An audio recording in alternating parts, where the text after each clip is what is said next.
সংবিধান সংস্কার ও বিচার বিভাগের সংস্কার আলোচনা দিয়ে শেষ হয়েছে জাতীয় ঐক্যমত্য কমিশন ও বিএনপির প্রথম দিনের বৈঠক। প্রজাতন্ত্র ও সংবিধানের মূলনীতির কিছু বিষয়ে বিএনপি একমত হয়েছে বলে জানান দলটির স্থায়ী কমিটির সদস্য সালাউদ্দিন আহমদ। যেসব সংস্কার নিয়ে দ্বিমত আছে তা নিয়ে দলীয় ফোরামে আলোচনা করবে তার দল। তবে সংবিধানের ৭০ অনুচ্ছেদ, গণভোট এবং পঞ্চম সংশোধনীতে ফিরে যাওয়ার বিষয়ে নিজেদের অবস্থান পরিষ্কার করেছে দলটি। কমিশনের সহ-সভাপতি আলী রিয়াজ বলেন, ঐক্যমত্য কমিশনের স্থায়ীভাবে গণতান্ত্রিক প্রক্রিয়া প্রতিষ্ঠা করতে চায়। রোববার আবারও বৈঠকে বসবে দুপক্ষ। আমাদের লক্ষ্য হচ্ছে একটি জাতীয় সনদ তৈরি করা, যাতে করে আমরা বাংলাদেশে একটি স্থায়ী গণতান্ত্রিক ব্যবস্থা প্রতিষ্ঠা করতে পারি। কাজেই যদি ঐক্যমত্য কমিশনের কোনো সনদ নাও হয়, বিএনপির জন্য সনদ তো আছে, একটা সংস্কারের সনদ। ঢালাওভাবে যদি আমরা সকল সংশোধনী গণভোটের জন্য বিধান রাখি, তাহলে সেটা অনুচিত হবে। আমরা 5th অ্যামেন্ডমেন্টের মধ্যে মাধ্যমে গৃহীত রাষ্ট্র পরিচালনার মূলনীতি এবং সংবিধানের মূলনীতি যেটা আছে সেখানে চাই। ভারপ্রাপ্ত চেয়ারম্যান তারেক রহমানের সভাপতিত্বে জরুরি বৈঠক করেছে বিএনপির স্থায়ী কমিটি। বৃহস্পতিবার রাত 8:30টার দিকে রাজধানী গুলশানে বিএনপির চেয়ারপারসনের রাজনৈতিক কার্যালয়ে এই বৈঠক শুরু হয়। বৈঠকে বিএনপির ভারপ্রাপ্ত চেয়ারম্যান তারেক রহমান ভার্চুয়ালি যুক্ত হয়ে সভাপতিত্ব করেন। দলটির পক্ষ থেকে জানানো হয়েছে, ডক্টর ইউনূসের সাথে বুধবারের বিএনপি মহাসচিবের বৈঠক এবং ঐক্যমত্য কমিশনের সভা নিয়ে আলোচনা হয়েছে। বৈঠক শেষে হয় রাত 11টায়। বৈঠকের বিষয়বস্তু আগামী সপ্তাহে সংবাদ সম্মেলনের মাধ্যমে তুলে ধরার কথা জানানো হয়েছে।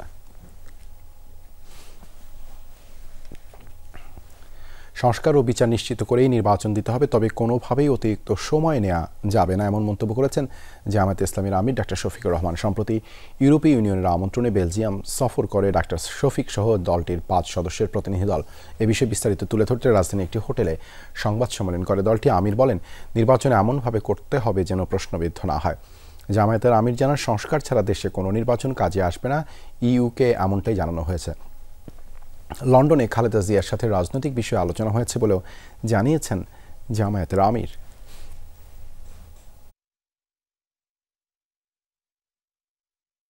বেগম খালেদা জিয়াও জুলুমের শিকারে পরিণত হয়েছিলেন। তিনি একদিকে মজলুম, আরেকদিকে অসুস্থ। তো ইউরোপ সফরে গিয়েছি, আমাদের মূল উদ্দেশ্যই ছিল ওনাকে দেখা। কিন্তু যেহেতু তিনি অবস্থান করছেন তার বড় সন্তান দলের ভারপ্রাপ্ত চেয়ারম্যানের বাসায়, সেই কারণে তিনিও থাকবেন, এটি স্বাভাবিক। তিনি ছিলেন। স্থবিরতা কাটিয়ে আগামীতে স্বাভাবিক সম্পর্ক বজায় রাখতে একমত বাংলাদেশ ও পাকিস্তান। তবে ৭১-এর গণহত্যার জন্য সাধারণ ক্ষমা, সম্পদ ফেরত না দিলে বন্ধুত্ব যে শক্ত ভিত্তির উপর দাঁড়াবে না, সে বিষয়টি ইসলামাবাদকে স্পষ্ট জানিয়েছে ঢাকা। জবাবে এসব অমীমাংসিত ইস্যুতে আলোচনা করতে রাজি পাকিস্তান। ১.৫ দশক পর বাংলাদেশ পাকিস্তান পররাষ্ট্র সচিব পর্যায়ের বৈঠক শেষে জানিয়েছেন পররাষ্ট্র সচিব জসিমউদ্দিন। জানান, পাকিস্তানের কাছ থেকে স্বাধীনতাপূর্ব বাংলাদেশের সম্পদ হিসেবে $4.2 বিলিয়ন ফেরত চেয়েছে বাংলাদেশ সরকার। বৈঠকে অর্থনৈতিক ও বাণিজ্যিক সম্পর্ক এগিয়ে নেওয়ার প্রত্যয় ব্যক্ত করেছে দুই দেশ। খুব শীঘ্রই পাকিস্তানের সাথে সরাসরি ফ্লাইট চালু হবে বলেও জানান তিনি। বলেন, আটকে পড়া পাকিস্তানিদের প্রত্যাবাসন, ৭১-এর সম্পদ ফেরত ও গণহত্যার জন্য সাধারণ ক্ষমা চাওয়ার বিষয়টি বৈঠকে তুলে ধরেছে ঢাকা। পররাষ্ট্র উপদেষ্টার সাথে বৈঠক নিয়ে সন্তোষ জানান পাকিস্তানের হাইকমিশনার সৈয়দ আহমেদ ফারুক। এ সময় ঢাকায় আসতে পেরে নিজের খুশির কথা প্রকাশ করেন আমনা বালুচ। এর আগে বাংলাদেশ পাকিস্তান পররাষ্ট্র সচিব পর্যায়ের বৈঠকে অংশ নেন পররাষ্ট্র সচিব জসিমউদ্দিন ও সফররত পাকিস্তানের পররাষ্ট্র সচিব আমনা বালুচ। আজকের যে বৈঠক হয়েছে সে বৈঠকে দুই প্রতিনিধি দল বাংলাদেশ এবং পাকিস্তানের মধ্যে বিদ্যমান সম্পর্ককে সামনের দিনগুলোতে আরও এগিয়ে নেবার ব্যাপারে একমত হয়েছে। এছাড়া আঞ্চলিক এবং আন্তর্জাতিক বিভিন্ন ইস্যু এবং দুই দেশের মধ্যে বিদ্যমান ঐতিহাসিকভাবে অমীমাংসিত বিষয়গুলো নিয়ে আলোচনা হয়েছে। How was your shopping yesterday? Lovely. Lovely. What did you buy specially? How was the discussion? The food was excellent. Oh, how about the food and the discussion? Very nice. Thank you. Thank you. চলমান সংস্কার কার্যক্রম নির্বাচন প্রক্রিয়া নিয়ে জানতে চেয়েছে সফররত মার্কিন প্রতিনিধি দল। তবে বিস্তারিত আলোচনা হয়নি বলে জানিয়েছেন পররাষ্ট্র সচিব মোহাম্মদ জসিমউদ্দিন। এছাড়া ওয়াশিংটনের নতুন শুল্ক নীতি পুনর্বিবেচনার অনুরোধ করেছে ঢাকা। পররাষ্ট্র উপদেষ্টা ও সচিবের সাথে আলোচনায় উঠে এসেছে ডোনাল্ড ট্রাম্প প্রশাসনের সাথে সম্পর্ক জোরদারের বিষয়টি। এছাড়া রোহিঙ্গা প্রত্যাবাসনে যুক্তরাষ্ট্রের সহযোগিতা চেয়েছে বাংলাদেশ। বৃহস্পতিবার দুপুরে পররাষ্ট্র মন্ত্রণালয়ে যায় প্রতিনিধি দলটি। পররাষ্ট্র সচিবের সাথে বৈঠকে দ্বিপাক্ষিক সম্পর্ক জোরদারের আলোচনার পাশাপাশি উঠে আসে চলমান সংস্কার কার্যক্রম ও নির্বাচন প্রক্রিয়ার বিষয়। আমাদের এই সরকারের যে চলমান সংস্কার কার্যক্রম সেটা নিয়ে কথা বলেছি, সামনে যে নির্বাচন সেই নির্বাচনের যে কথা বলেছি, ইউএসএইডের যে সহযোগিতা সেটার পুনর্বিবেচনার কথা বলেছি, সম্প্রতি যে আরোপিত উচ্চ শুল্ক সেটা নিয়ে আমরা আমাদের কনসার্নটা বলেছি। বাংলাদেশের গণতান্ত্রিক ব্যবস্থার সুসংহত সংস্কার প্রক্রিয়া নিয়ে কাজ করতে আগ্রহী ইউরোপীয় ইউনিয়ন। পররাষ্ট্র মন্ত্রণালয়ে ইইউ উইং এর মহাপরিচালক মোহাম্মদ আবুল হাসান মৃধার সাথে বৈঠকের পর এমনটা জানিয়েছেন ঢাকায় ইউরোপীয় ইউনিয়নের রাষ্ট্রদূত মাইকেল মিলার। এ সময় তিনি বলেন, প্রধান উপদেষ্টার সফর নিশ্চিত কাজ করছে 27 দেশের এই জোট। It was very positive in the sense that we are exploring how to broaden and deepen EU-Bangladesh relations. So we're talking about Bangladesh ও ইউরোপীয় ইউনিয়নের মধ্যে দ্বিপাক্ষিক সম্পর্ক নিয়ে ফলপ্রসূ আলোচনা হয়েছে। আমরা কথা বলেছি বাংলাদেশের সংস্কার প্রক্রিয়া নিয়ে। এছাড়া গণতান্ত্রিক ব্যবস্থা সুসংহত করতেও আমরা আগ্রহী রয়েছি। প্রধান উপদেষ্টাকে ইউরোপীয় ইউনিয়নে নিতেও আমাদের জোর আলোচনা হয়েছে। বাংলাদেশের অকৃত্রিম বন্ধু হিসেবেই ইউরোপীয় ইউনিয়ন নিজেদের প্রমাণ করতে চায়। পশ্চিমবঙ্গের মুর্শিদাবাদে সাম্প্রদায়িক সহিংসতার ঘটনায় বাংলাদেশকে জড়ানোর ভারতের চেষ্টার তীব্র প্রতিবাদ জানিয়েছে অন্তর্বর্তীকালীন সরকার। পাশাপাশি দেশটির সংখ্যালঘু মুসলিমদের পূর্ণ নিরাপত্তা নিশ্চিত করার আহ্বান জানানো হয়েছে। প্রধান উপদেষ্টার প্রেস সচিব শফিকুল আলম বৃহস্পতিবার বাংলাদেশ সংবাদ সংস্থা বাসসের কাছে অন্তর্বর্তীকালীন সরকারের এই অবস্থান তুলে ধরেন। মুর্শিদাবাদের সাম্প্রদায়িক সহিংসতায় বাংলাদেশকে জড়ানোর যে কোনো অপচেষ্টাকে দৃঢ়ভাবে প্রত্যাখ্যান করা হয়েছে। শফিকুল আলম বলেন, বাংলাদেশ সরকার মুসলমানদের উপর হামলা এবং তাদের জানমালের নিরাপত্তাহানির ঘটনার নিন্দা জানায়। তিনি বলেন, আমরা ভারত সরকার এবং পশ্চিমবঙ্গ সরকারকে সংখ্যালঘু মুসলিম জনগোষ্ঠীর পূর্ণ নিরাপত্তা নিশ্চিত করার জন্য সব ধরনের পদক্ষেপ গ্রহণের আহ্বান জানাই। ভারতের বিভিন্ন সংবাদ মাধ্যমের প্রতিবেদন অনুযায়ী গত সপ্তাহে মুসলিম অধ্যুষিত মুর্শিদাবাদ জেলায় নতুন ওয়াকফ আইন নিয়ে প্রতিবাদ বিক্ষোভ চলাকালে সহিংসতা ছড়িয়ে পড়ে। মালদহ, মুর্শিদাবাদ, দক্ষিণ 24 পরগনা ও হুগলি জেলায় এই বিক্ষোভ ছড়িয়ে পড়ে। এসব এলাকায় আগুন লাগানো, ইটপাটকেল নিক্ষেপ এবং রাস্তা অবরোধের ঘটনা ঘটে। এনসিপি তাদের রাজনৈতিক দাবি কিভাবে আদায় করবে সেই সিদ্ধান্ত দলটি নেবে। এর সাথে সরকারের নির্বাচনের ঘোষণার কোনো সম্পর্ক নেই, এমন মন্তব্য করেছেন পরিবেশ উপদেষ্টা সৈয়দা রিজওয়ানা হাসান। বৃহস্পতিবার দুপুরে রাজধানী ফরেন সার্ভিস একাডেমিতে এক সংবাদ সম্মেলনে এই মন্তব্য করেন তিনি। এ সময় তিনি উপদেষ্টা পরিষদের সভায় অনুমোদন হওয়া অধ্যাদেশের ব্যাপারে জানান। উপদেষ্টা কথা বলেন বাংলা ব্যাংক রেজলিউশন অধ্যাদেশ এবং রাজস্ব নীতি ও ব্যবস্থাপনা অধ্যাদেশ নিয়েও। জানান, গ্রামীণ ব্যাংকে সরকারের মালিকানা 25% থেকে কমিয়ে 10% করা হয়েছে এবং 90% রাখা হয়েছে ব্যাংকের সুবিধাভোগীর জন্য। যখন রায় দেওয়া হবে ওই রায়ের মধ্যেই এক্সিকিউশনের বিষয়টা ইনক্লুড করে দেওয়া হবে। বিচার কার্যক্রমকে আধুনিকায়ন করতে এটা বলা হচ্ছে যে আমরা সমন জারিটা এখন থেকে টেলিফোনের মাধ্যমে, মডার্ন যে মেথডগুলো আছে তার মাধ্যমে করতে পারবো। এনসিপি তার রাজনৈতিক যার দাবি কিভাবে আদায় করবে, কিভাবে নিষ্পত্তি করবে, এটা এনসিপি বুঝবে। এটার সাথে সরকারের নির্বাচন সংক্রান্ত যে ঘোষণা সেটার ব্যত্যয় ঘটার আমি কোনো কারণ দেখছি না। নতুন রাজনৈতিক দল নিবন্ধনের জন্য আবেদনের সময়সীমা কমপক্ষে 90 দিন বা 3 মাস বাড়ানোর জন্য নির্বাচন কমিশন বরাবর আবেদন করেছে জাতীয় নাগরিক পার্টি। বৃহস্পতিবার দুপুর 2টা নাগাদ ইসি সচিবালয়ের সচিবের কার্যালয়ে জুলাই গণ অভ্যুত্থানে নেতৃত্ব দেয়া তরুণদের উদ্যোগে গঠিত নতুন দল এনসিপি এই লিখিত আবেদন জমা দেন। এ সময় উপস্থিত ছিলেন এনসিপির যুগ্ম আহ্বায়ক মুজাহিদুল ইসলাম শাহিন এবং তাজনুবা জাবিন এবং সদস্য মনিরুজ্জামান। আবেদনপত্রে উল্লেখ করা হয়েছে, নির্বাচন ব্যবস্থা সংস্কার কমিশনের সুপারিশের আলোকে প্রয়োজনীয় আইন ও বিধি প্রণয়ন বা সংশোধন করে নিবন্ধন কার্যক্রম শুরু হওয়া দরকার। এছাড়া মৌলিক সংস্কারের আলোকে নির্বাচন কমিশন পুনর্গঠন, নতুন রাজনৈতিক দলের নিবন্ধন, বিদ্যমান নিবন্ধিত দলের নিবন্ধন হালনাগাদ করা আবশ্যক। ইলেকশন কমিশন সচিবালয়ে আমাদের দলের পক্ষ থেকে একটি আবেদন জমা দিই। সেখানে নির্বাচন কমিশন সংস্কার ও রাজনৈতিক দলের নিবন্ধনের জন্য সময়সীমা বৃদ্ধির জন্য অন্যান্য 90 দিনের আবেদন করি। অন্যান্য মানে সর্বনিম্ন 90 দিন বর্ধিত করার আবেদন করি। এমএলএম প্রতিষ্ঠান ডেস্টিনির ব্যবস্থাপনা পরিচালক রফিকুল আমিনের নেতৃত্বে আত্মপ্রকাশ করল আম জনতা পার্টি নামে নতুন রাজনৈতিক সংগঠন। তিনি এটির আহ্বায়ক। বৃহস্পতিবার সকালে রাজধানীর একটি হোটেলে নতুন দল সম্পর্কে সংবাদ সম্মেলন করেন রফিকুল। জানান, শোষণ ও বৈষম্য মুক্ত রাষ্ট্র গঠনে ভূমিকা রাখাই হবে এই দলের মূল কাজ। পরিবার ভিত্তিক রাজনীতি না করে গণতান্ত্রিক রাজনীতি করবে আম জনতা পার্টি। সংগঠনের 9 দফা ঘোষণা করা হয়। বলা হয়, মানুষের মৌলিক অধিকার বাস্তবায়ন ও রাজনৈতিক অধিকার প্রতিষ্ঠায় কাজ করবে দলটি। পাশাপাশি কৃষি ব্যবস্থার উন্নয়ন, কর্মমুখী শিক্ষা ব্যবস্থা, অর্থনৈতিক নিরাপত্তা নিশ্চিতে কাজ করার কথা জানানো হয়। অসাম্প্রদায়িক, গণতান্ত্রিক, শোষণ ও বৈষম্য মুক্ত সোনার বাংলাদেশ গড়ে তোলার লক্ষ্যে গণতান্ত্রিক অগ্রযাত্রায় বাধা সৃষ্টিকারী স্বৈরাচার শাসনের বিরুদ্ধে ছাত্র জনতার জুলাই গণ অভ্যুত্থানের চেতনায় অন্তর্ভুক্তিমূলক রাষ্ট্র গঠনের স্বপ্ন বাস্তবায়নের লক্ষ্যে বাংলাদেশ আম জনতা পার্টি প্রতিষ্ঠিত হলো। 6 দফা দাবিতে কারিগরি শিক্ষা বোর্ডের অতিরিক্ত সচিব রেহানা ইয়াসমিনের সঙ্গে বৈঠক শেষে আলোচনায় অসন্তুষ্ট বলে জানিয়েছে সরকারি ও বেসরকারি পলিটেকনিক ইনস্টিটিউটের শিক্ষার্থীরা। বৃহস্পতিবার দুপুরে সচিবালয়ে বৈঠক শেষে সাংবাদিকদের এসব কথা জানায় শিক্ষার্থীরা। মন্ত্রণালয়ে সময়ক্ষেপণ করতে চায় বলে মনে হচ্ছে। সব শিক্ষার্থীর সাথে আলোচনা করে কঠোর থেকে কঠোর কর্মসূচির ডাক দেওয়া হবে ও আন্দোলন চলমান থাকবে বলে জানান তারা। বলেন, বৈঠকে ডেকে আজকে প্রতারণা করা হয়েছে। আইন শৃঙ্খলা বাহিনীর প্রতিনিধিরা তাদের বলেছিলেন সব দাবি যৌক্তিক ও মেনে নেওয়া হবে। শিক্ষা উপদেষ্টার সাথে বৈঠক হওয়ার কথা ছিল, কিন্তু তা হয়নি। একজন অতিরিক্ত সচিব বৈঠক করেছেন। তিনি বলেছেন, আমাদের দাবি সচিব হয়ে আরও উপরে যাবে, তারপরে সিদ্ধান্ত নেওয়া হবে, মানে আরও দীর্ঘ প্রক্রিয়া, জানান শিক্ষার্থীরা।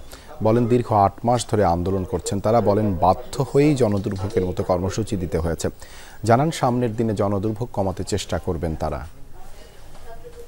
সংশ্লিষ্ট যারা কর্তৃপক্ষ তাদের সাথে আমাদের কিছু বিষয় নিয়ে আলোচনা হয়েছে, কিন্তু আমরা আলোচনার ফলাফল এটা দেখতেছি যে তারা আমাকে কোনো পেপার ওয়ার্ক দেখাইতে পারতেছে না, বা তারা যে পদক্ষেপ নিচ্ছে সেটার কোনো ডকুমেন্ট তাদের কাছে নাই।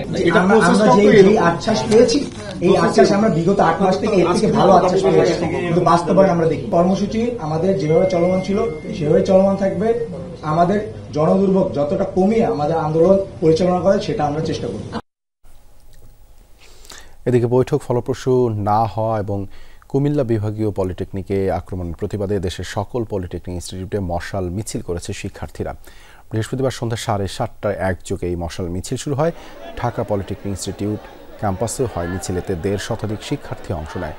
তারা বলেন, সচিবালয়ে শিক্ষার্থীদের ডেকে নিয়ে প্রতারণা করা হয়েছে। তবে তারা বিশ্বাস করেন এই সরকারের নীতি নির্ধারকরা তাদের দাবি মেনে নেবেন। আরও কঠোর কর্মসূচির কথাও তারা জানান। সামাজিক যোগাযোগ মাধ্যমে পরে তাদের কর্মসূচি জানিয়ে দেওয়া হবে বলে জানিয়েছেন আন্দোলনরতরা। মশাল মিছিল হয়েছে কয়েক জেলায়। ঝিনাইদহে বৃহস্পতিবার রাত 9টার দিকে ক্যাম্পাস থেকে মশাল মিছিল বের করে পলিটেকনিকের শিক্ষার্থীরা। এ সময় 6 দফা দাবি মেনে নেওয়ার পাশাপাশি হামলার সাথে জড়িতদের দ্রুত আইনের আওতায় আনার দাবি জানানো হয়। বৃহস্পতিবার সন্ধ্যায় 8 দফা দাবিতে গাইবান্ধায় কৃষি প্রশিক্ষণ ইনস্টিটিউটের শিক্ষার্থীরা মশাল মিছিল বের করে। এ সময় তারা শিক্ষার মান উন্নয়ন, শিক্ষা সংকট দূর করা, উচ্চ শিক্ষার অধিকার সহ বিভিন্ন দাবি জানায়। দাবি আদায় না হলে অনির্দিষ্টকালের জন্য ক্লাস পরীক্ষা বর্জনের ঘোষণা দেন তারা।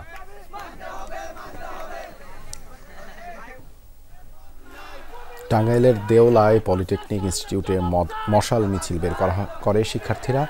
এ সময় ইনস্টিটিউটের বিভিন্ন সড়ক প্রদক্ষিণ করে শহীদ মিনারে একটি আলোচনা সভা হয়। এছাড়া কুষ্টিয়া, নরসিংদী সহ বিভিন্ন জেলায় শিক্ষার্থীদের উপর হামলার প্রতিবাদে মশাল মিছিল করেছে শিক্ষার্থীরা।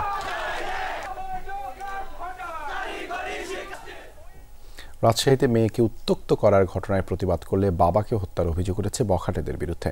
পুলিশ জানায়, বুধবার রাত 10টা নাগাদ বোয়ালিয়া থানার তালাইমারি শহীদ মিনার এলাকায় এই ঘটনা ঘটেছে। স্বজনদের দাবি, আকরামের মেয়েকে দীর্ঘদিন ধরে উত্ত্যক্ত করেছিল স্থানীয় সন্ত্রাসী নান্টু বিশাল সহ কয়েকজন। প্রতিবাদ করায় বাড়িতে গিয়ে শাসিয়ে গিয়েছিলেন তারা। এরই জেরে এই হত্যাকাণ্ড বলে দাবি পরিবারটির। বাবার মরদেহ বাড়িতে রেখে এসএসসি পরীক্ষায় অংশ নিয়েছে সেই ভুক্তভোগী কন্যা। এ ঘটনায় মৃতের ছেলে বাদী হয়ে নান্টু, বিশাল, খোকন সহ 7 জনের নাম উল্লেখপূর্বক 12 জনকে আসামি করে একটি হত্যা মামলা দায়ের করে হত্যার প্রতিবাদে ফাঁসির দাবিতে মানববন্ধন করেছে মৃতের স্বজন ও স্থানীয়রা। প্রাথমিক তদন্তে আমরা যতটুকু পেয়েছি এটি নারী ঘটিত একটি ব্যাপার ছিল। আমরা ভিডিও ফুটেজগুলো সংগ্রহ করছি এবং যারা আসামি আছে ঘটনার সাথে জড়িত আমরা দ্রুতই তাদেরকে গ্রেপ্তারের ব্যবস্থা করে তাদেরকে বিচারের আওতায় আনা হবে। পাবনায় 2 ভাইয়ের মারামারিতে মারা গেছেন একজন, অন্যজন ভর্তি আছেন হাসপাতালে। ঈশ্বরদী উপজেলার লক্ষ্মীকুণ্ডা ইউনিয়নের কৈকুণ্ডা গ্রামে এই ঘটনা ঘটে। স্থানীয়রা জানায়, 2 ভাই জিতু সর্দার ও মনিরুল সর্দার একই সঙ্গে বাড়ি নির্মাণ কাজ শুরু করেছিলেন। বৃহস্পতিবার সকালে বাড়ির ঘর নিয়ে বিরোধ দেখা দিলে কথা কাটাকাটির এক পর্যায়ে মারামারিতে জড়িয়ে পড়েন তারা। এতে গুরুতর আহত হন দুজনেই। স্থানীয়রা তাদের উদ্ধার করে হাসপাতালে নেওয়ার পথে জিতুর মৃত্যু হয়। চট্টগ্রামে বৈষম্য বিরোধী ছাত্র আন্দোলন ও ছাত্র দলের নেতাকর্মীদের মধ্যে হাতাহাতি হয়েছে। বৃহস্পতিবার রাতে নগরীর আকবরশাহ থানা এলাকায় এই ঘটনা ঘটে। পুলিশ জানায় সকালে মোস্তফা হাকিম ডিগ্রি কলেজে আধিপত্য বিস্তারকে কেন্দ্র করে দুপক্ষের মধ্যে সংঘর্ষ হয়। এরই অভিযোগ জানাতে বিকালে বৈষম্য বিরোধী ছাত্র আন্দোলন ও ছাত্র দলের নেতাকর্মীরা থানায় যায়। তখন দুপক্ষের মধ্যে হাতাহাতি হয়। এই ঘটনায় উভয় পক্ষের বেশ কয়েকজন আহত হয়েছে। পরে সেনাবাহিনী ও পুলিশের হস্তক্ষেপে পরিস্থিতি নিয়ন্ত্রণে আসে। আগামীকাল মোস্তফা হাকিম ডিগ্রি কলেজ বন্ধ ঘোষণা করেছে কর্তৃপক্ষ।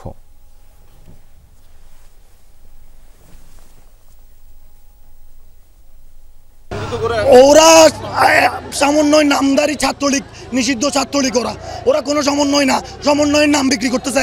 নাইলে ওরা এইভাবে মারমুখী কিভাবে হয়? হামলা করে এরা রক্তাক্ত করছে।